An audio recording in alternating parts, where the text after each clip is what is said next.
ఈ వీడియోలో పుదీనా రైస్ ఎలా చేసుకోవాలో సింపుల్గా చూసేద్దాం రండి. ముందుగా ఒక మిక్సీ జార్లోకి పుదీనా ఒక ఫుల్ కట్ట తీసుకున్నాను. అల్లం, వెల్లుల్లి, పచ్చిమిర్చి 2, కొంచెం కొత్తిమీర, కొంచెం ఉప్పు వేసుకొని మిక్సీ పట్టి ఉంచుకోవాలి.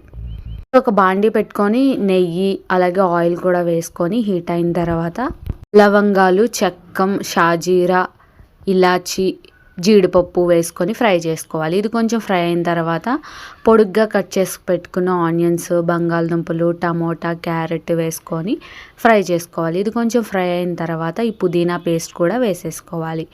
ఈ పుదీనా పేస్ట్ కొంచెం పచ్చివాసన పోయేంత వరకు కూడా ఫ్రై చేసుకోవాలి.